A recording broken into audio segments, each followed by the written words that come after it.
This conference will now be recorded. अद्य सोमवासरः अथवा द्विवासरः कार्तिकशुद्ध एकादशी दिनांक 15 नोव्हेंबर 2021 चरक मीमांसा अध्याय 3 जनपद शंखं चक्रं जलौघान् सततमृतघटं चारुदौर्भिश्चतुर्भिः सूक्ष्मस्वच्छातिविद्यां शुकपरिविलसन् मौलिमम्भोजनेत्रं कालाम्भोदोज्ज्वलाङ्गं कटितटविलसच्चारुपीताम्बराढ्यं वन्दे धन्वन्तरिं तं निखिलगदवनप्रौढदावाग्निलीलं ब्रह्मणो हि समारब्धा मात्रेयाद्येषु पूरिता अस्मदाचार्यपर्यन्तां वन्दे गुरुपरम्पराम् आयुर्वेदरतं वन्दे माधवाख्यं महागुरुम् आयुर्वेदामृतं सर्वं शिष्येभ्यो यः प्रदत्तवान् द्रष्टाज्ञानी दृष्टकर्मा कृतकर्मा तथैव च अध्यापको विश्वश्रेष्ठो महान् संशोधकस्तथा गुणैरेतैः समुदितैः यत्कार्यं प्रतनोति सः समृद्ध्यर्थं हि कार्यस्य वयं नु प्रयतामहे सरस्वत्यै नमो यस्याः प्रसादात् पुण्यकर्तभिः बुद्धिदर्पणसङ्क्रान्तं जगदध्यक्षं मुच्यते आत्रेयं प्रथमं वन्दे आयुर्वेदजगद्गुरुम् आयुर्वेदामृतं सर्वं गृहीत्वा हि सुरेश्वरात् अग्निवेशादिकेभ्यो यत्प्रेच्छध्वनि सत्तमः कथनं तन्त्रकर्तारम् अग्निवेशं नमामि।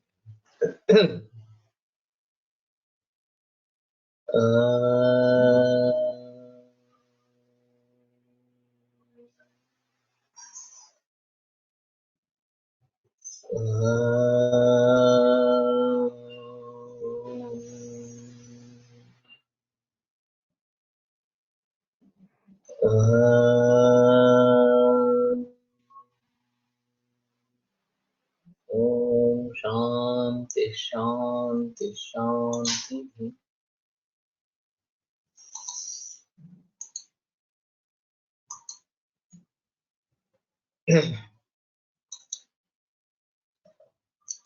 तम भगवान उवाच इहाग्निवेशभूतानाम् आयुर्युक्तिम् अपेक्षते दैवे पुरुषकारे च स्थिते यस्य बलावः। तो आयुष को युक्ति की अपेक्षा रहती है। दैव और पुरुषकार इन दोनों पर इसका बलाबल निर्भर इस प्रकार का है।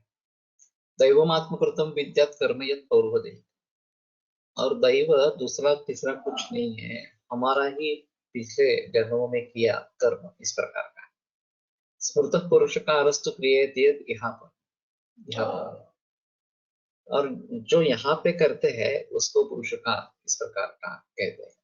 बलाबल विशेषोस्ति तयोरपि च कर्म, इन दोनों कर्मों का बलाबल विशेष होता है। दृष्टमि त्रिविधं कर्म हीनम मध्यम उत्तम, तीन प्रकार का कर्म देखा जाता है, हीन मध्यम और उत्तम। तयोर उदारयोर युक्तिर्दीर्घस्य च सुखस्य च नियतस्य आयुषो हेतु। ये अगर अच्छे है, उत्तम है दोनों, दैव और पुरुषकार दोनों, तो वो युक्ति है दीर्घ ससुख और नियत इस प्रकार के आयुष। तो अगर ऐसी स्थिति है तो आयुष आपका दीर्घ होगा, सुख आयु होगा और नियत आयु इस प्रकार का होगा। विपरीत से चेतन, अगर हीन बल इस प्रकार का है तो दूसरे तरीके से होगा कि आपका दीर्घायु नहीं होगा, सुखायु नहीं होगा और अनियत आयु इस प्रकार का। तो कहने का तात्पर्य अर्थ ये है कि ये दोनों अच्छे होने चाहिए।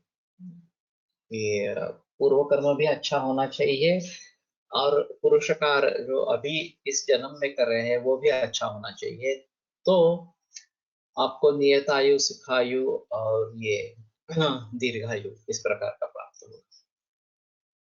अब पहले अध्याय में जब उन्होंने हिताहितम सुखम दुखम आयुष्य हिताहितम, ये जो बात बताई, चार प्रकार का आयुष बताया, हितायु, अहितायु, सुखायु, दुखायु। तो उन चारों प्रकारों को ध्यान में रखते हुए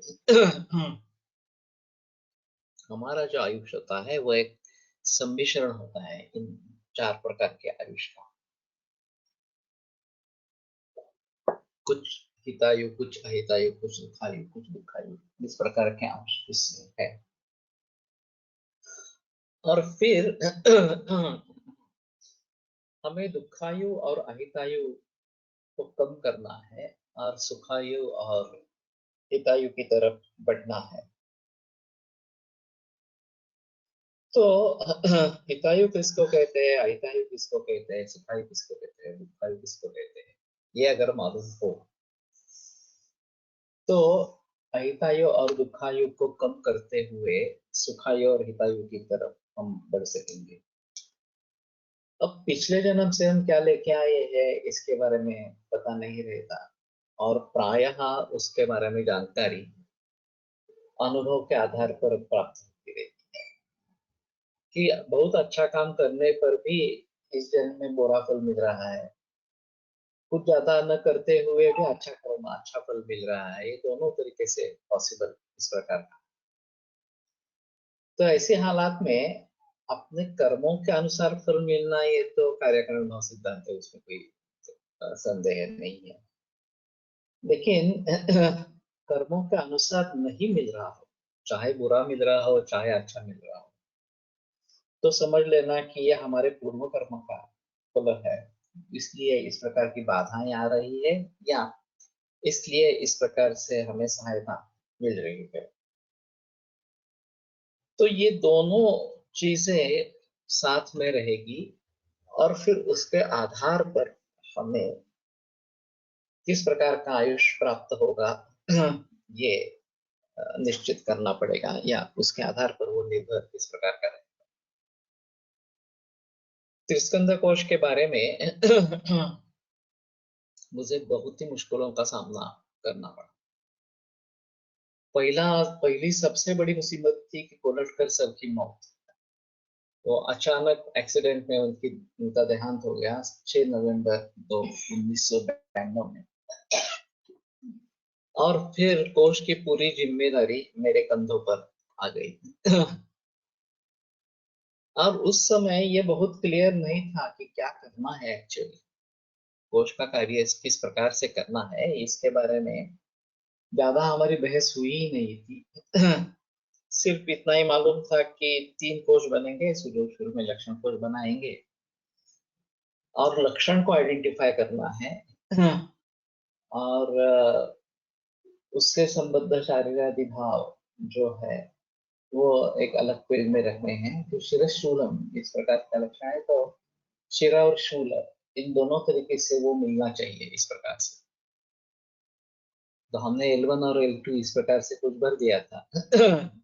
और ये नियम नहीं था कि L1 में शूल ही भरना है, L2 में शिर ही भरना है। इस प्रकार से दोनों तरीके से वो परिवर्तित होता रहेगा, तो कैसे भी भरो, ऐसा बताया गया था।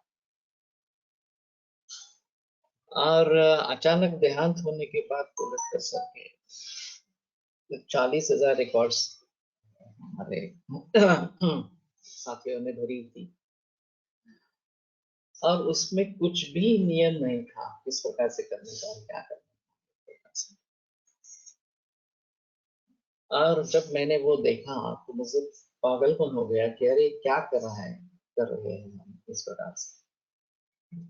तो मैंने मूल रूप से सोचना आरंभ किया कि क्या है लक्षण कोश।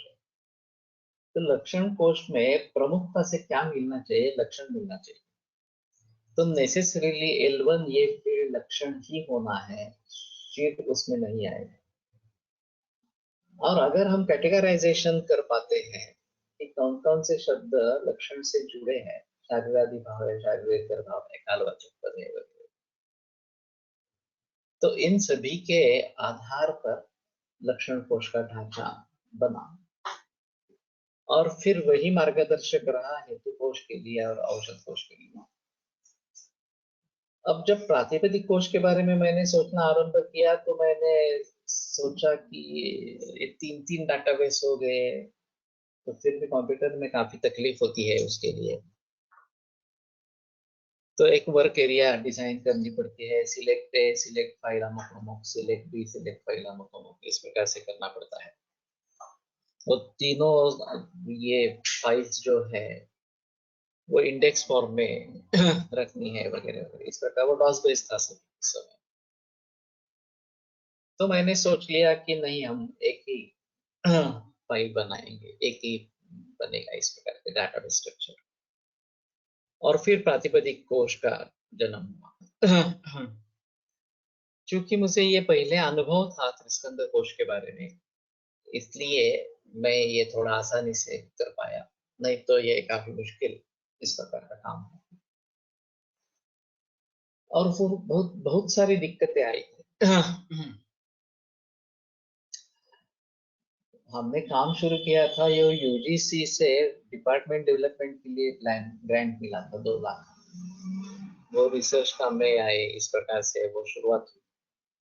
फिर हमें जल्दी पता चला कि ये तो इसके बस की बात नहीं है, तो 3 बरस में पूरा होने वाला एक काम ही नहीं है, और ये चंदा भी काफी नहीं है। तो हमने यूजीसी को फिर से अप्रोच किया था, यूजीसी ने बता दिया कि इसके लिए स्वतंत्र बॉडी है सीसीआरएस, आप उनको कांटेक्ट करें। तो हमने सीसीआरएस को लिखा, सीसीआरएस ने 1 लाइन उत्तर दे दिया कि we don't have funds, we have quantity of funds, we can't support. अब बड़ी मुसीबत उस समय में आ गई। संयोग से सुधाकर राव नाइक उस समय महाराष्ट्र के मुख्यमंत्री थे, और वो पदवीदान समारंभ के लिए विद्यापीठ में आए थे। उन्होंने किसी एक रिसर्च प्रोजेक्ट के लिए 5 लाख का ऐलान किया, और उसमें से 2.5 लाख आ भी गई। तो विद्यापीठ के पास दूसरा कोई प्रस्ताव नहीं था। तो उन्होंने सोचा कि ठीक है, इसी को जीवदान देते हैं। तो हमारे प्रोजेक्ट के लिए 2.5 लाख मिल गए, और काम चलता रहा। उससे लक्षण कोश का काम तो पूरा हो गया। अब रही बात हेतु कोश और औषध कोश की, उसके लिए कोई चंदा नहीं था। सीसीआरएस ने तो मना कर दिया था, जो उसके लिए बॉडी है इस प्रकार से। तो मुझे मौका मिला सारनाथ जाने के लिए, वाराणसी के लिए, तिबेटन आयुर्वेद का कोर्स के सिलेबस के बारे में मुझे एक्सपर्ट के रूप में बुलाया गया। तो मैंने उनसे अनुमति मांगी कि मैं दिल्ली होकर वापस आऊंगा। तो उन्होंने मुझे एयरफेयर दे दिया, और फिर मैं दिल्ली गया। आयुष डिपार्टमेंट नया एस्टेब्लिश हुआ था वहां पे, और श्रीमती शांता शास्त्री करके सेक्रेटरी थी, वो संस्कृत की जानकार थी और अनकर थी टोटल। तो मैंने उनसे भेंट मांगी, उन्होंने भेंट दी। पौना घंटा भेंट हुई हमारी, उन्होंने सब प्रोजेक्ट समझ लिया, और बोली बहुत अच्छा प्रोजेक्ट है, लेकिन हमारे पास पैसे ही नहीं है, ग्रांट्स कोई मंजूरी ही नहीं हुई है। ये बात थी अक्टूबर की। तो मैंने कहा कि ठीक है, मैं वापस चला आया। और फिर यहाँ पे विद्यापीठ में प्रस्ताव पारित हुआ कि इसके लिए कोई ग्रांट्स नहीं है, तो ये प्रोजेक्ट बंद कर। अभी हाल ऐसा हुआ कि एक हमारी छात्र थी लंदन में, यूके में, मीरा मेहता का। उसने हमारा इंट्रोडक्शन टू आयुर्वेदा ये कोर्स किया था, और फिर वो खुद मेरे लिए, मेरे यहाँ ट्रीटमेंट के लिए आई, फिर उसका भाई भी आया। तो हमारे पर्सनल रिलेशंस अच्छे रहे थे। तो मैंने ऐसे ही उसको बता दिया, वो संयोग से उस समय आई भारत में। तो मैंने ऐसे ही बता दिया कि ये प्रोजेक्ट बंद होने वाला है। तो वो गुस्सा उसको हो गया। तो बोली इतना अच्छा प्रोजेक्ट है, इतने बरस तुमने काम किया है, और फिर केवल पैसे नहीं है इसलिए प्रोजेक्ट बंद कर रही है, कैसा न्याय है? तो तुम्हारे पास पैसे नहीं है तो पैसे कमाने चाहिए किसी न किसी तरीके से। आपको अगर नहीं हो रहा तो मैं कमाऊंगी पैसे। प्रोजेक्ट तो अच्छा है, मुझे कोई संदेह नहीं है उसके बारे में। तो उसने पूछा कि आपने फंडिंग अपील वगैरह ऐसा कुछ किया है क्या? हमने उसके बारे में कुछ सोचा भी नहीं था इस प्रकार से। तो वो और उसके ऑस्ट्रेलियन सहेली इन दोनों ने मिलकर एक पूरा दिन व्यतीत किया एक अपील फॉर फंडिंग, एक ब्रोशर बनाने के लिए। फिर उसको छपवाना था। तो उसका एक फंड रेजिंग टी पार्टी आयोजित किया एंगर इंस्टीट्यूट। और फिर किसी ने $10, किसी ने $5, किसी ने $20 इस प्रकार के दे दिए। और उसके भाई ने 400 पाउंड दे दिए। तो ये काफी महत्वपूर्ण योगदान रहा, क्योंकि पाउंड उससे भी ज्यादा था। तो ब्रोशर्स तो बन गए। तो वो बोली कि ठीक है, अभी मैं ये कोशिश करूंगी, और इसको 6 महीने 1 बरस तक लग सकता है फंडिंग मिलने के लिए। तब तक प्रोजेक्ट चालू रहना चाहिए। तो फिर यहाँ नौबत आ गई तो इसमें तिलक महाराष्ट्र विद्यापीठ में। तो बोले पैसे नहीं है तो प्रोजेक्ट कैसे चालू रखेंगे। तो बोले तुम्हारे पास कोई स्टॉप गैप अरेंजमेंट नहीं है क्या। तो संयोग से ऐसा था कि वैद्य नानल हमारे डीन थे, भाकू नानल, और उन्होंने एक धन्वंतरि निधि नामक निधि स्थापित किया था। और उनका खुद का कंट्रीब्यूशन था, करीबन 30 लाख रुपए उन्होंने खुद भरे थे उसमें। लेकिन विद्यापीठ की नीतियां ऐसी रही कि हम दोनों नए बेबनाव रहे। वास्तव में हम दो ही लोग थे, एक में हेड ऑफ द डिपार्टमेंट और अकेले आदमी था डिपार्टमेंट में, और वो डीन थे हमारे। फिर भी उनको कुछ इस प्रोजेक्ट के बारे में जानकारी देने की उन्होंने कोशिश भी नहीं की, इसका महत्व क्या है ये भी नहीं समझा। और उनके पास पैसे थे प्रोजेक्ट में, लेकिन लेकिन वो देना नहीं चाहते। फिर हमारी वाइस चांसलर रीना डेंथ आई थी, वो फंडरेजिंग की पार्टी को भी आई थी। तो उन्होंने हमें कहा कि तुम बोर्ड ऑफ मैनेजमेंट की मीटिंग में आ जाओ। ये आउट ऑफ वे है, आउट ऑफ वे, हम बुलाएंगे। तो मैं और मेरा मेहता वहां पे उपस्थित हुए। फिर मेरा मेहता ने बहस की और बताया कि there should be some stop gap arrangement. आधे पौने घंटे के बहस के बाद नानल सर ने मुंह खोला और बताया कि ठीक है, अगर कुछ दूसरा रास्ता नहीं है तो नदन ने निधि का ब्याज इसके लिए प्रयोग में लाया जा सकता। तो उसका ब्याज आता था 2,10,000 और खर्चा था 2,45,000। तो उसमें भी 35,000 कम थे। तो फिर उसमें एक सदस्य थे, उन्होंने कहा नहीं नहीं, ये 35,000 तो कम है, 35,000 का इंतजाम कैसे करोगे वो बताओ, फिर ही उसको मान्यता दे सकते हैं। तो मैंने कहा कि हमने पिछले बरस में 1 लाख रुपए डाले हैं हमारे कोर्स के जरिए विद्यापीठ फंड में। नहीं बोले नहीं, वो पिछले बरस का रहा, इस बरस में क्या होने वाला क्या मालूम। तो इस पर विश्वास नहीं कर सकते। तो मैंने कहा ठीक है, आप मेरे तनख्वाह से काट लीजिए 35,000 और प्रोजेक्ट को आगे रखिए। इतना होने के बाद बाकी सदस्य ने बहस किया और कहा कि ठीक है, 6 महीने तो दे सकते हैं, बरस नहीं दे सकते, 6 महीने देखेंगे, और तब तक मीरा मेहता का क्या होता है देखेंगे, और फिर उस समय सोचेंगे क्या करना है इस प्रकार से। तो ये प्रस्ताव फिर से नया प्रस्ताव पारित हो गया कि 6 महीने का योगदान दिया जाए इस प्रकार से। और फिर ये फरवरी एंड की बात थी। 28 या 29 मार्च को हमें फैक्स मिला आयुष डिपार्टमेंट से। शारदा शास्त्री को उस दिन सुबह है ग्रांट रिलीज हुई आयुष डिपार्टमेंट की, और उन्होंने टोटली आउट ऑफ वे जाकर हमारे लिए 11 लाख में जो दिए 3%। और फैक्स ऐसा आया कि you complete the formalities and take the first instalment of 5 lakh. तो मैं और रजिस्ट्रार जाके हम 5 लाख रुपए लेके आए। औषध कोष का कार्य पूरा हुआ। लेकिन तब तक शांता शास्त्री रिटायर हो गई, उसके पहले तो दूसरी जगह बदली हो गई, वो दूसरी जगह पे गई। अब फिर से मुसीबत आई। और बाकी किसी को काम से लेना लेना नहीं था। उनको तो पैसे चाहिए थे। तो फिर आयुष डिपार्टमेंट से कुछ नहीं होगा, ये ध्यान में आया।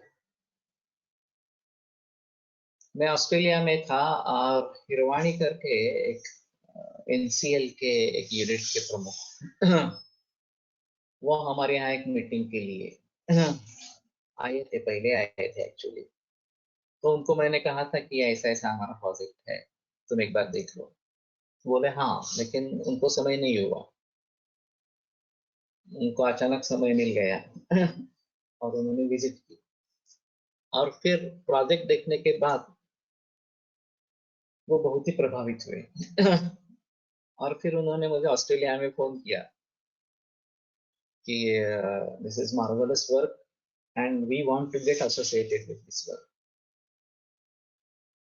तो मुझे कुछ पता नहीं लग रहा था। मैं कहा मैं 2 दिन में ही वापस आ रहा हूँ इंडिया में, आज से आने के बाद तुरंत मिलूंगा और फिर आगे डिसाइड करेंगे।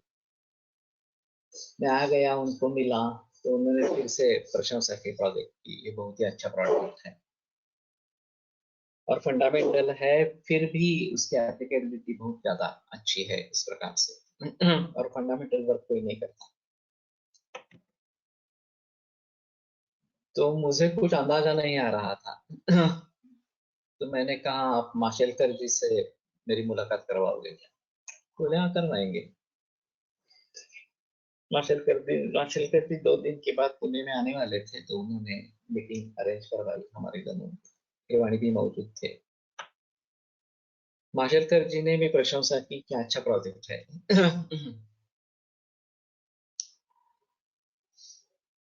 तो वो बोले कि सीसीआरएस को इसको फंडिंग देना चाहिए, वही एक्चुअली इसके लिए योग्य बॉडी है।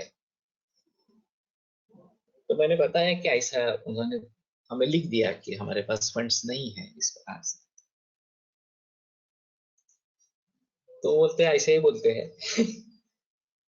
लेकिन मुझे भी पूछते हैं तो मैं थोड़ी कोशिश करता हूँ, अगर होता है वहां से तो ठीक है, नहीं होता है तो आगे देखेंगे। 2 महीनों में उनको भी पता चला कि कुछ होने वाला नहीं है सीसीआरएस से। तो फिर उन्होंने हिरवाणी से बात की कि हम ही कुछ फंडिंग करेंगे। लेकिन ये आयुर्वेद का प्रोजेक्ट, सीसीआर, ये जो सीएसआर जो है वो केमिस्ट्री में काम करने वाली गवर्नमेंट ऑर्गेनाइजेशन, तो ये बिठाए कैसे? तो इनका हिरवाणी का यूनिट था वो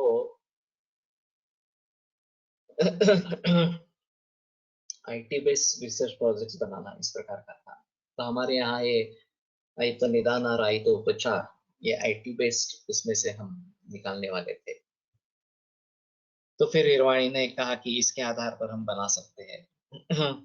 प्रपोजल बना, मान्य हो गया। और सीएसआईआर से हमें औषध कोष के लिए ग्रांट मिल गई 3 बरस के लिए। लेकिन ये औषध कोष का प्रोजेक्ट तो और ही बिगड़ा था, तो मैंने उसको 2 हिस्सों में बांट लिया। फर्स्ट पार्ट 3 बरस में और सेकंड पार्ट 3 बरस में, इस प्रकार से। तब तक मार्शल भी रिटायर हो गए। लेकिन उनको एक्सटेंशन मिला 2 बरस का। और फिर उन्हीं के आदेश पर सेकंड भी प्रोजेक्ट जो है, सेकंड फेज जो है वो भी मान्य हो गई और प्रोजेक्ट 2008 में पूरा हो गया। इस बीच में 2002 में हमारे जो अध्ययन जो वाइस चांसलर थी, वो मुरली मनोहर जोशी और इनको वहां बुलाना चाहती थी, और माशेलकर और योगाचार्य अयंगार इनको डिलीट देगी उस समारोह में। तो मुरली मनोहर जोशी आए उसके लिए। तो हमने एक लक्षण कोश की एक कॉपी उनको भेज दी कि ये उसी समय उनके हाथों ही वो रिलीज हुआ था। तो उनका एक खुद का ट्रस्ट है मुरली मनोहर जोशी का और फिर उस ट्रस्ट के जरिए उन्होंने मुझे अवार्ड दे दिया और उपराष्ट्रपति भैरव सिंह शेखावत, मुरली मनोहर जोशी और सुषमा स्वराज इनकी उपस्थिति में वो प्रदान किया गया दिल्ली में तो ये सब संयोग की बातें हैं। तो मैं तो इतना जानता हूँ कि मैं पूरी तरीके से कोशिश कर रहा हूँ इस प्रोजेक्ट को पूरे करने की। जो पौरुष कहा जाता है, पराक्रम कहा जाता है, लेकिन हम सभी का पूर्व कर्म अच्छा नहीं होता तो प्रोजेक्ट बंद हो जाता, नहीं होता पूरा इस प्रकार से तो ये बहुत अच्छी बात हुई कि प्रोजेक्ट तो पूरा हो गया और फिर मैं राजकारण से तंग आ चुका इस सभी में, जो विद्यापीठ में राजकारण हुआ और मैंने इस्तीफा दे दिया वहां से। और 2008 में जब मैंने इस्तीफा दे दिया तो प्रैक्टिस ने मेरे पूरे लाइफ पर एंक्रोचमेंट कर दी क्योंकि उस समय में तो दिन भर टीएनबी में काम करना और सिर्फ शाम को प्रैक्टिस करना ऐसा कर रहे थे, तो उसमें काफी रिस्ट्रिक्शंस थी लेकिन ये जब हुआ तो मैं प्रैक्टिस में उतरा, पूरे दिन के लिए प्रैक्टिस में उतरा तो आमदनी बढ़ने लगी उस समय सरदेशमुख सर का यह कहना था कि तुम्हारी आमदनी चौगुना होनी चाहिए प्रैक्टिस। मेरा पगार था 45,000 तो कम से कम 1,80,000 90,000 इतना तो आमदनी होनी चाहिए थी प्रैक्टिस, वो तो नहीं लेकिन फिर मैंने कहा कि ठीक है, मेरे पास मेरे पर कोई रिस्पॉन्सिबिलिटी नहीं है, कोई कर्जा इसमें कर का नहीं है, तो मैं प्रैक्टिस के ऊपर जिंदगी निभा सकता हूँ, इसको में आपत्ति नहीं है। और हुआ ऐसे कि प्रैक्टिस बहुत ही बढ़ गई तो ये बात तो छोड़ दो, 1,90,000 होनी चाहिए वगैरह वगैरह इस प्रकार। तो कहने का तात्पर्य अर्थ है कि दैव और पौरुष ये दोनों अच्छे होने चाहिए। सिर्फ दैव अच्छा हो और हम कुछ नहीं करेंगे, वो भी कुछ काम नहीं करेगा। और पौरुष अच्छा हो लेकिन दैव अनुकूल नहीं है, तत्काल नास्ति दैव, तो भी सफलता नहीं मिलेगी। तो कहने का तात्पर्य अर्थ ये है कि हमें दोनों की जरूरत है। कम से कम अगले जन्म में कर्म तो अच्छा होना चाहिए, हमारा पूर्व इस जन्म का कर्म तो अच्छा होना चाहिए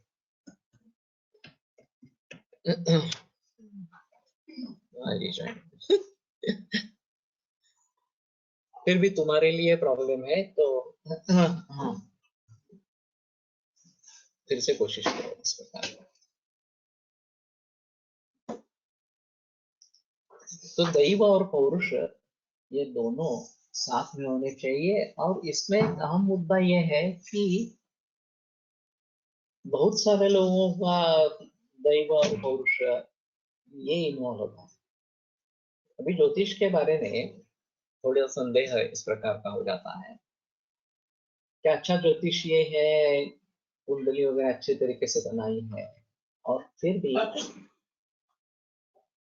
जो बताते हैं उस प्रकार से हो नहीं रहा इस प्रकार से, तो क्या गड़बड़ है इसमें। तो उसके फैमिली मेंबर्स हो, उसके जो साथी है वो हो, इन सभी का अगर मिलजोल है और उसमें से फिर अच्छी बात निकलने वाली है तो ये बात पॉसिबल होगा। तो केवल एक व्यक्ति के ज्योतिष से काम नहीं बनता, ये इसमें एक अहम मुद्दा इस प्रकार का है। और फिर भी किसी भी हालत में हमें प्रयत्न नहीं छोड़ने चाहिए। इस सभी से मैंने जो सीखा इस प्रोजेक्ट के जरिए, तो हमें प्रयत्न कभी नहीं छोड़ने चाहिए।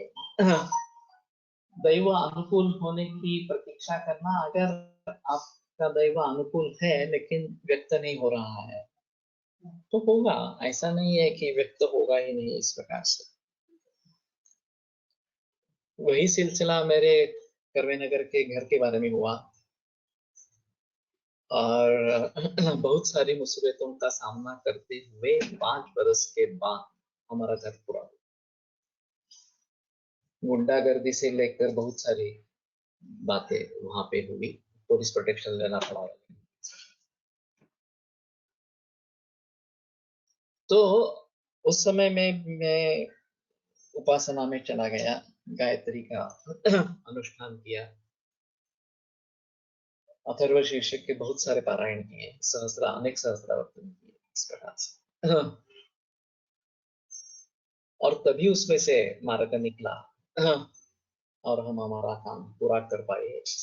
यहाँ क्लिनिक शुरू कर दिया, फिर यहाँ रहने के लिए भी आज। तो कहने का तात्पर्य अर्थ ये है कि दैव और पौरुष इन दोनों पर ये सभी बातें निर्भर होती है। और दैव क्या होता है ये पता नहीं चलता। ज्योतिष की सहायता कुछ हद तक हो सकती है। सांघिक पौरुष और सांघिक दैव को कैसे पता चलेगा, कैसे पता चलेगा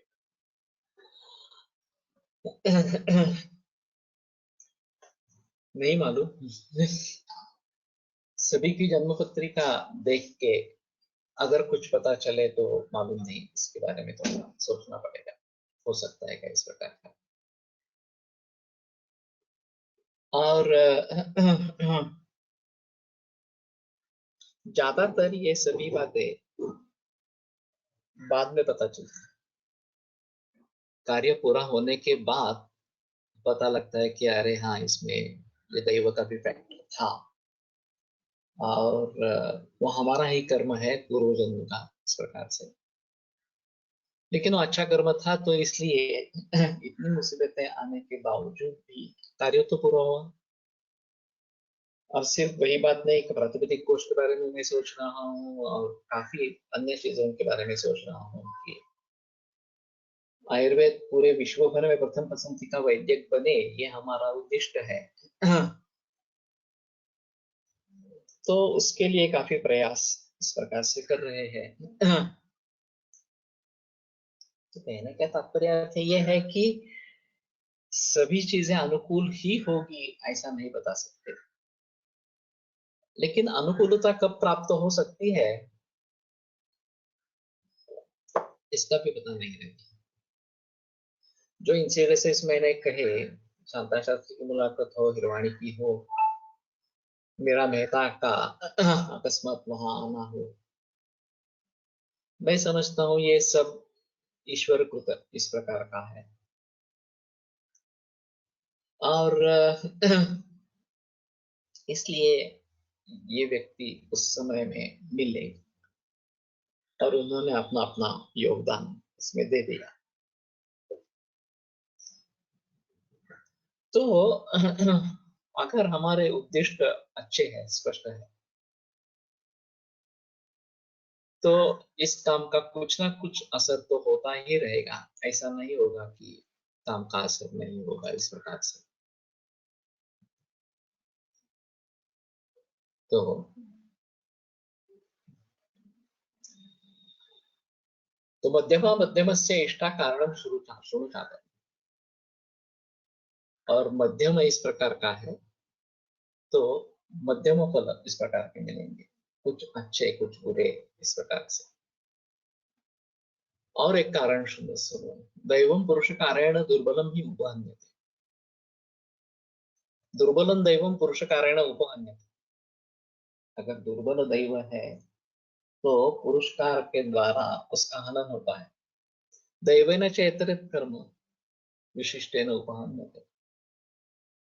और विशिष्ट दैव अगर है, विशिष्टेन दैवेन इतरत कर्म उपहन्यते, जो पौरुष है उसका नाश होता है। तो बहुत सारे प्रयास करने के बावजूद भी सिद्धि नहीं होती है। तो बलवान कौन है, बलवत क्या है, पूर्व कर्म बलवत है या पौरुष बलवत है, उसके आधार पर किसके आधार से काम होगा ये निर्भर होगा।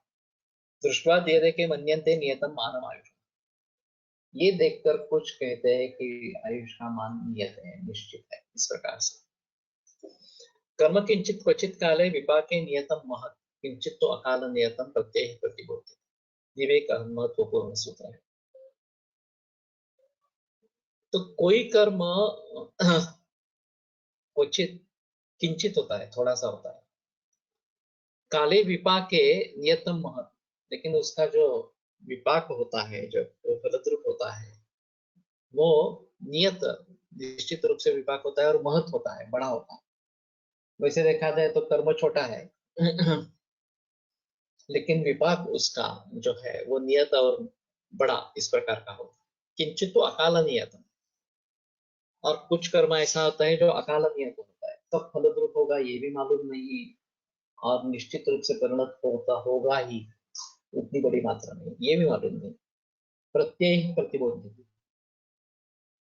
तो जो अनुभव आते हैं उसके आधार पर, अरे ये मैंने बुरा कर्म किया होगा ऐसा समझ में आता है, प्रत्यय प्रतिबोध।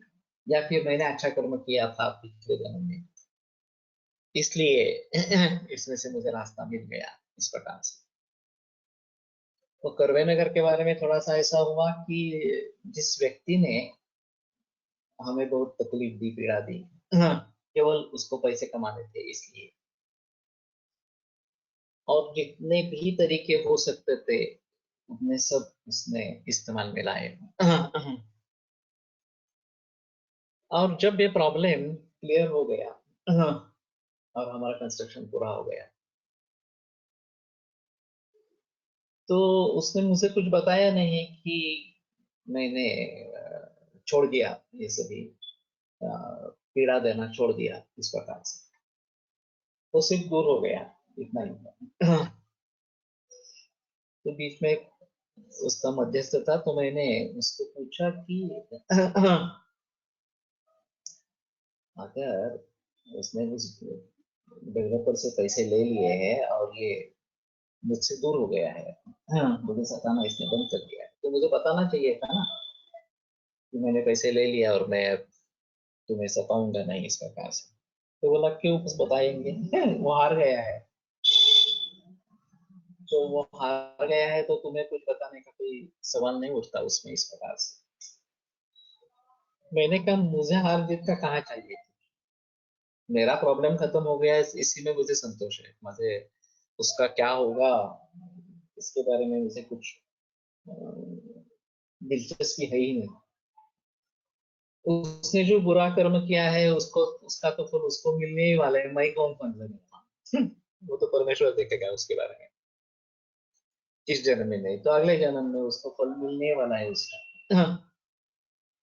लेकिन मेरा कर्म पूरा हो गया, अब अभी मुझे इसमें आगे तकलीफें नहीं आने वाली है, ये मेरे लिए तसल्ली की बात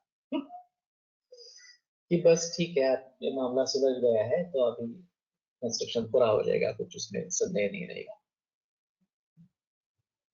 लेकिन उसी की उसकी सोच ही उस प्रकार की थी, वो तो ऐसा कर्म वगैरह कुछ देखने वाला, और क्या कर रहे हैं इसका नतीजा क्या निकलेगा, ये तो उसने सोचा नहीं था। उसने सोचा था कि ये तो क्या डॉक्टर है और पैसे दे देगा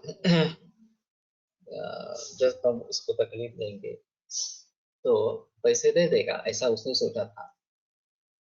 और जब मैंने पैसे देने से इनकार किया तो फिर उसने बहुत सारी तरीके से मुझे तकलीफ देने की कोशिश की। उसके भी बहुत सारे पैसे उसमें खर्च हो गए, मेरे भी खर्च हो गए, मानसिक तणाव बनता रहा इस प्रकार का। भीष्माचार्य शरशय्येवर पडले होते, पूर्वजन्मात त्यांनी एक सर्पाला काटेरी झाडावर फेकून दिले होते, अनेक काटे घुसून त्याला मृत्यू झाला होता. ओके, ये तो कथा मुझे मालूम नहीं है, लेकिन ऐसा बताते हैं कि भीष्माचार्य ने 66 जन्म पीछे जाकर देखा कि उनका क्या कर्म हुआ कि जिसके जरिए उनको ये भुगतना पड़ा. तो फिर कृष्ण से उन्होंने बात की तो उनको कुछ पता नहीं चला. मैंने 66 जन्म पूर्व जाकर देखा तो भी मुझे कुछ पता नहीं चला. तो कृष्ण ने कहा और एक बार जन्म पीछे जाओ तो तुम्हें पता चल जाएगा. तो शायद ये बात थी इस प्रकार से. और इसके कारण पितामह भीष्म को कितनी तकलीफें सहन करनी पड़ी. मेंटल टॉर्चर कितना हुआ होगा इस प्रकार से. तो जब फल मिलता है तब पता चलता है कि अरे ये बुरे कर्मों का फल है या अच्छे कर्मों का फल है इस प्रकार से. और आगे कम से कम बुरा फल न मिले इसलिए तो प्रयास करने चाहिए, अच्छा फल मिले इसके लिए प्रयास करने अलग बात है. इस प्रकार पुण्य कर्म करें. लेकिन अगर आप मुक्ति की इच्छा चाहते हैं तो निष्काम कर्म करो, जो गीता का संदेश है. पहले जो कर्म है उनको भुगत लेना है, पिछले जन्मों में जो किए गए हैं. नया कर्म इस प्रकार का नहीं करना है फल की अपेक्षा रखते हुए. और हमारे एक संस्कृत के टीचर थे नाना वीरे करके, उनका कहना था ये उपदेश जो मुक्त इस प्रकार के योगी है उन लोगों के लिए, सभी आम जनता के लिए. हम खलासा देकर ही काम करते हैं और उसमें गैर कुछ नहीं है. सिर्फ फलाशा हमारी अच्छी होनी चाहिए. हम सभी का उसमें भला होना चाहिए, कल्याण होना चाहिए. किसी एक को सिर्फ ये उसका फायदा मिलता है, ये ऐसा नहीं होना चाहिए. और बाद में ऐसी स्थिति आएगी बस अभी मुझे कुछ नहीं चाहिए, मैं मुक्ति चाहता हूँ, तो ये निष्काम कर्म योग करो, ऐसा उनका था कहना. इसलिए ब्रह्मचर्याश्रम, गृहस्थाश्रम, संन्यासाश्रम और वानप्रस्थाश्रम और संन्यासाश्रम, ये 4 जो आश्रम बताए. तो पहले 2 आश्रमों में तो हमें फल की अपेक्षा रखते हुए काम करना है. कर्ता कार्य, काम कार्य, कारण कार्य, योग कार्य, फल वगैरह इन सभी ध्यान में रखें.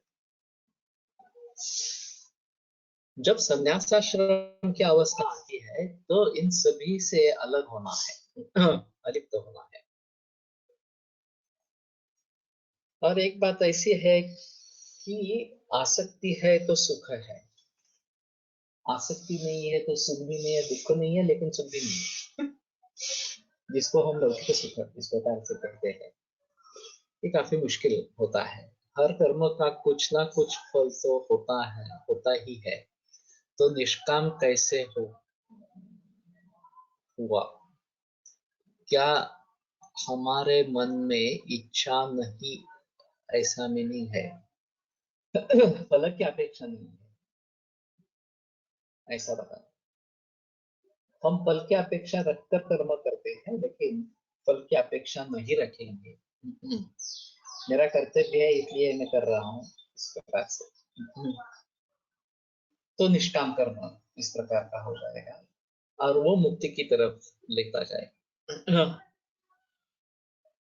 अभी भी मैं प्रातिपति कोश का काम कर रहा हूँ या फिर ये वेबसाइट वगैरह की बात कर रहा हूँ कैंसर के बारे में, या फिर विकिपीडिया बनाने की बात कर रहा हूँ, ये तो सब फल सामने रखते हुए काम करना है. और फिर उसके लिए जो कुछ करना है वो करना पड़ेगा. उसका जो आनुषंगिक फल है वो भी मुझे भुगतना ही पड़ेगा, वो लेना ही पड़ेगा, अच्छा हो बुरा हो कुछ भी किसी भी प्रकार का हो. लेकिन उसके बाद में मेरी स्थिति ऐसी होगी कि मुझे अब कुछ नहीं चाहिए, इस प्रकार से। और फिर जो कर्म होगा वो निष्काम कर्म इस प्रकार का, मुझे भी ये करना है वो करना है, इस प्रकार की कोई अपेक्षा नहीं रहेगी।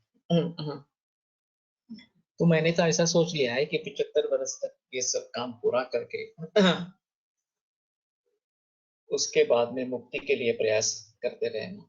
लेकिन मुक्ति का भी इस प्रकार के मन में विषय होना, मुझे मुक्ति चाहिए, ये भी आसक्ति ही हुई। तो अपने आप मुक्ति होनी चाहिए, तथा दृष्टु स्वरूप अवस्थानम, इस अवस्था को मुझे पहुंचना है, ऐसा। तो छोटे छोटे बातों में हम अटक जाते हैं, अपेक्षाएं रखते हैं, उन सभी से पार जाना ये आवश्यक इस प्रकार का है।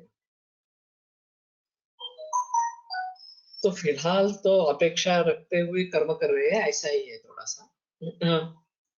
लेकिन मालूम है कि ये हमारा अंतिम उद्देश्य इस प्रकार का नहीं है। सभी अपेक्षाओं को छोड़ देना ये बाद में इस प्रकार का होना है, और तभी मुक्ति अपने आप बन जाएगी। मुक्ति की इच्छा रखना इस प्रकार की भी बात नहीं होनी चाहिए। बस यहाँ से चले गए, दैट्स ऑल। अभी वापिस फिर से नहीं आना है, इस प्रकार से। तो ये काफी ऊंची बातें इस प्रकार के है, और चंद ही लोग इस मार्ग पर चलते हैं, सभी इसके बारे में सोच नहीं सकते, और सभी की कामना ऐसी होगी ऐसी भी नहीं है। तो अपनी अपनी कामना क्या है, इसके आधार पर उसके बारे में सोचना है। तो कर्म किंचित क्वचित काले विपाके नियतम महत्, किस प्रकार के कर्म का किस प्रकार का फल मिलने वाला है, निश्चित रूप से मिलने वाला है। और कुछ कर्म अकाल नियत होता है कि काल और नियतत्व ये दोनों बातें नहीं रहती, कब होगा ये भी मालूम नहीं, निश्चित रूप से होगा ये भी मालूम नहीं। कोई भी कार्य का अच्छा या बुरा फल तो होगा ही, मगर फल के प्रति राग द्वेष नहीं करना, ये निष्काम करना सही है।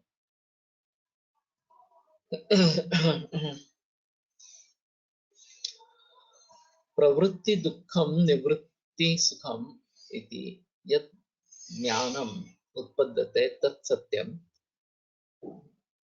तस्य हेतु लोकपुरुषयोः समान दर्शनम चरय। लोके विततमात्मानं लोकं चात्मनि पश्यता परावरदृशो लोके सत्या बुद्धि प्रवर्तते यया भिन्नत्यति बलं महामोहमयं तमः। शरद शारिस्तान 5वें अध्याय, इसके बारे में काफी बहस की गई है।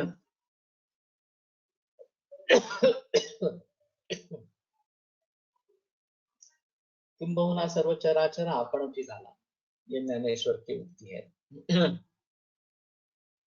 तो मैं ही सब हूँ, तो अलग क्या रहा, मैं ही परमात्मा हूँ, मुझसे अलग कुछ है ही नहीं।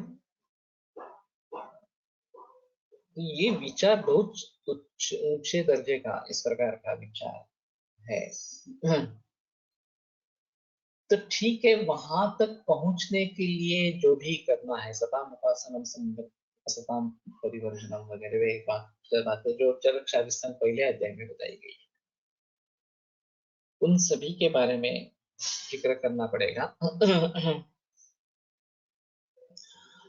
और कर्म फल ये रहते हैं, काल नियत अकाल नियत कुछ भी हो सकता है, लेकिन होता है, ऐसा नहीं है कि कर्म का फल होता ही नहीं है इस प्रकार से। तो हमें उसके बारे में सजग होना जरूरी है।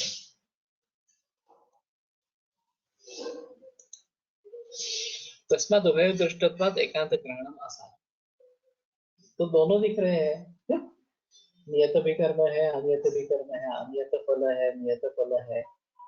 बड़ा कल है, छोटा कल है, सभी सभी प्रकार से दिख रहे हैं और दैव और पौरुष इन दोनों पर ये निर्भर इस प्रकार के हैं। तो किसी एक पक्ष को पकड़ लेना ठीक नहीं है, दैववाद या पौरुषवाद इस प्रकार से। सभी साइंटिस्ट जो है वो बताते हैं कि एक पर्टिकुलर मोमेंट आती है कि जहां ये फलरूप हो जाता है और केवल पौरुष से नहीं होता है। तुम्हारा ही दैव पूर्व जन्म का कर्म तुम्हें कुछ फल अकस्मात दे देता है और फिर ये केवल मेरे करने से ये हुआ है ऐसा नहीं है। कुछ लोग उसको भगवान का प्रसाद मानते हैं, भगवान की कृपा मानते हैं, जो भी है, लेकिन अकेले पौरुष से नहीं होता और अकेले इस प्रकार की भगवान की कृपा से या हमारे पूर्व कर्म से नहीं होता। पौरुष उसमें आवश्यक इस प्रकार का रहे। निदर्शन उदाहरण उसके उदाहरण भी बताते हैं।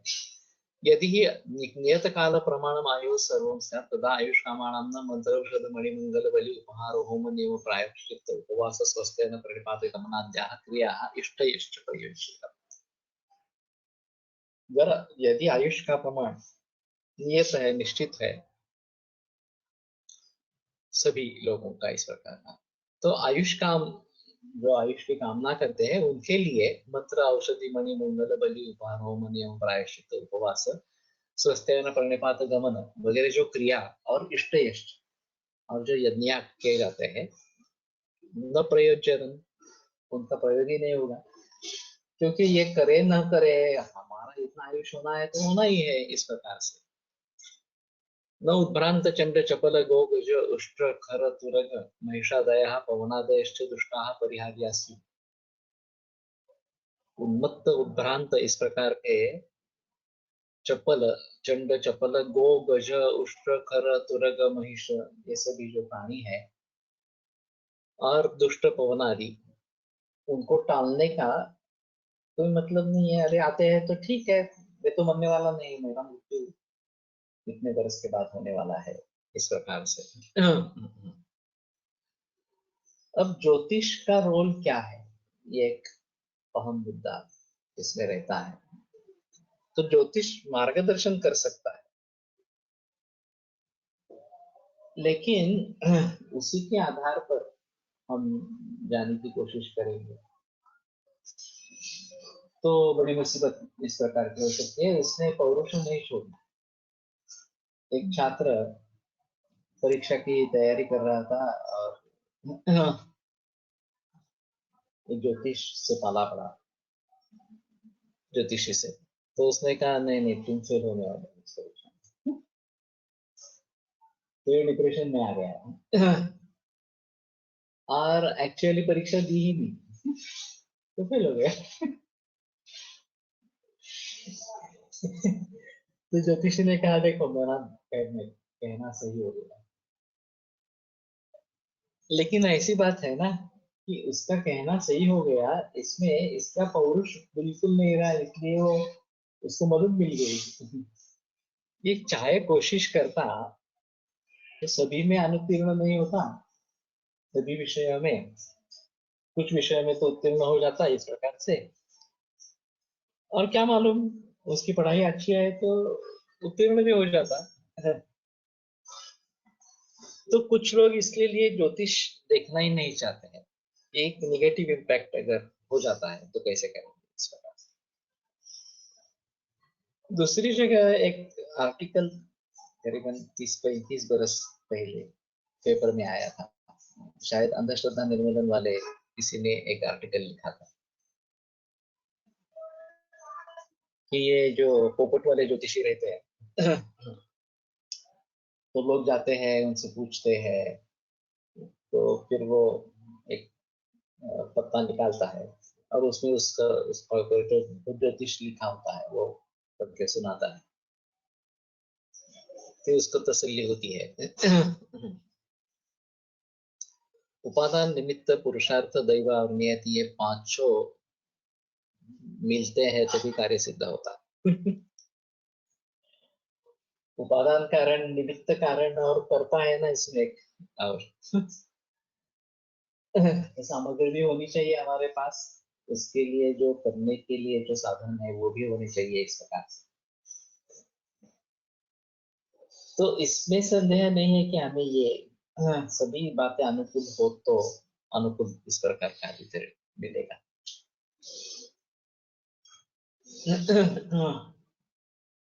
तो उसका कहना था ये थोथांड है, इस प्रकार से लोगों को ठगाना है, ये इस प्रकार से पोपट वाले लोग ज्योतिषी को, तो ये अच्छा नहीं है, ये फंसाते हैं लोग। फिर उस लेख की प्रतिक्रिया के रूप में एक दूसरा लेख उसने छपाया, और उसका कहना था कि भले ही ये लोगों को फंसा रहे हैं, क्योंकि जो पत्ते निकाले जाते हैं उन सभी पत्तों का अच्छा ही भविष्य होता है, किसी में भी बुरा भविष्य नहीं होता। तो कोई भी पत्ता उठाया तो भी उसको अच्छा ही लगेगा। और फिर इस प्रकार से होने से उसको उम्मीद जग जाती है कि नहीं, मेरा दैव अनुकूल है और मैं कोशिश करता रहूंगा और मुझे सफलता मिलेगी इस प्रकार से। ये जो उम्मीद मिलती है उसको, ये सबसे महत्वपूर्ण है। इसके बगैर ये उम्मीद नहीं मिलेगी। अगर सभी तरीके से परिस्थितियां ऐसी प्रतिकूल है कि कुछ होने वाला नहीं है इस प्रकार से। तो इसमें एक जोक भी था इस प्रकार से, ऐसे हंसते दिखाया पत्रिका दिखाने पर ज्योतिषी बहुत बुरा चेहरा करता है और बताता है कि अगले 6 महीने बहुत ही तकलीफ वाले होंगे आपके लिए। तो आदमी पूछ लेता है कि ठीक है, आगे 6 महीने के आगे क्या होगा? नहीं, 6 महीने के बाद तुम्हें उसकी आदत हो जाएगी।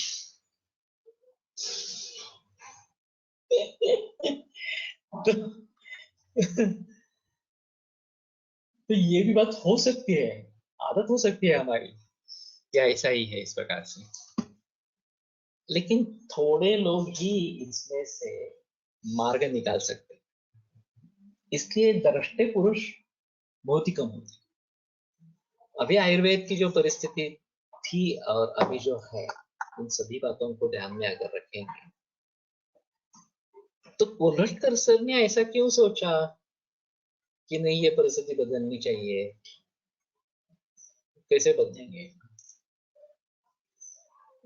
तो अच्छे वैद्यों का निर्माण होना है, अच्छे वैद्यों का निर्माण कैसे होगा? मूल ग्रंथ पढ़ेंगे तो होगा, प्रैक्टिस होनी चाहिए वगैरह। और फिर उन्होंने कदम बढ़ाए उस दिशा में, नतीजा हम भी देख रहे हैं। तो कैसी भी स्थिति हो, कैसे भी हालात हो, उसमें से हमें बाहर निकलना है। ये अगर सोचेंगे, पॉजिटिव विचार करेंगे, तो ही कुछ होगा ना। निगेटिविटी का दो तरीके से असर होता है। एक इनएक्टिविटी हो जाती है कि जो करना है उसके बारे में सोचते भी नहीं, करने की बात तो अलग हो गई, और फिर परिस्थिति और बिगड़ जाती है। पॉजिटिविटी में उससे बराबर उल्टा होता है कि आप सोचने लगते हैं क्या करना है, कैसे करना है इस प्रकार से। फिर उसके अनुसार अगर कृति करना आरंभ करेंगे तो परिस्थिति सुधर जाती है, अनुकूल होती है।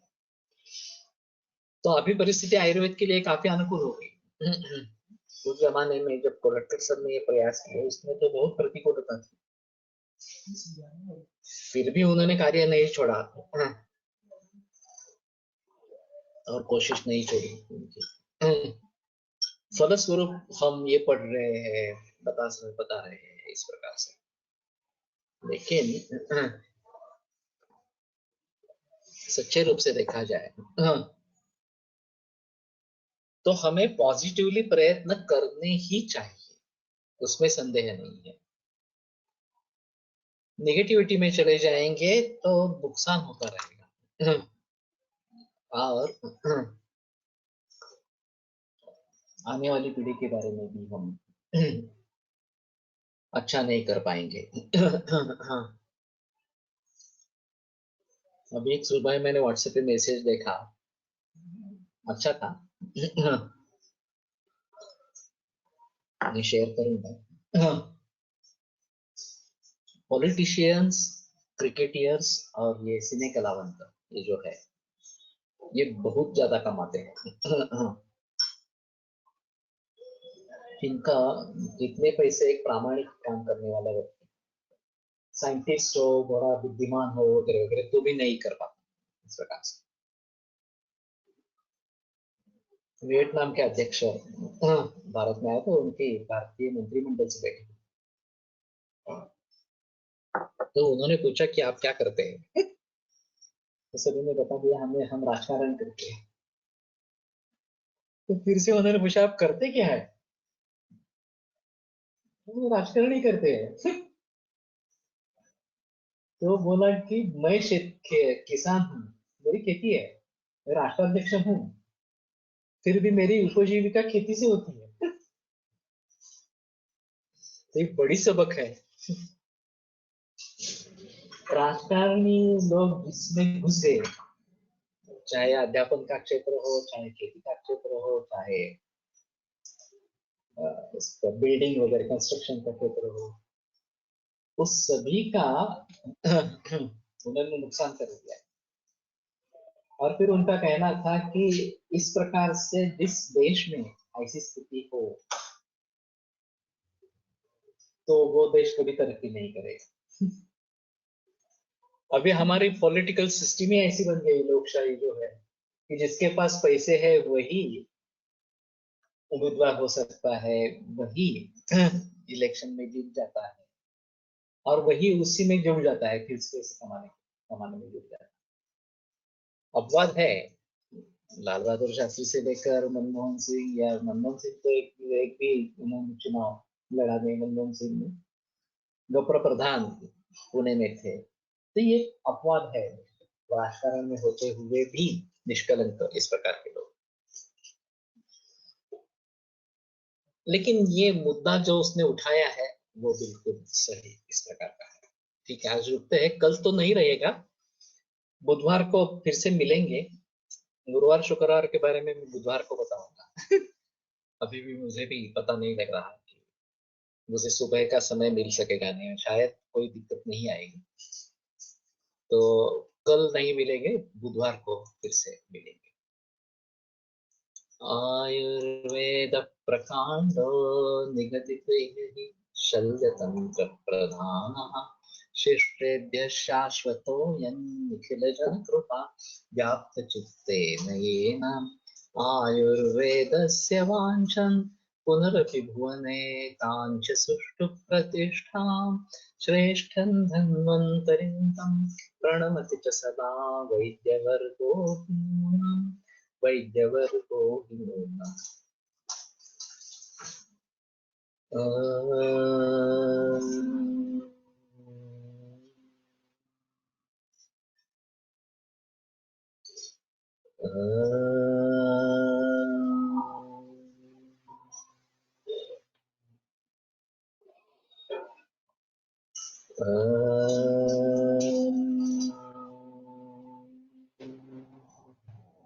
ओम शांति शांति शांति। विलोक भारतीय का कल फोन आया था, खड़ी वाले वैद्य का रचनात्मक कार्य, अच्छा कार्य, इस प्रकार का पुरस्कार उसको मिल गया है, तो हम सभी के लिए अच्छी बात है कि कुछ अच्छे मकसद से, अच्छे उद्देश्य से ये कार्य बरसों बरसों तक चला चला आ रहा है, और इसकी दखलंदाजी ले ली गई, ये भी अच्छी बात है। नहीं तो ऐसा होता है कि हाँ करता है, चलता है, कुछ कर रहे हैं इस प्रकार से, हमें क्या लेना देना, इस प्रकार की बात रहती है। तो विलोक का हार्दिक अभिनंदन, आप भी सभी विलोक का हार्दिक अभिनंदन करें। विरम्यते व्याख्यान व्यापार।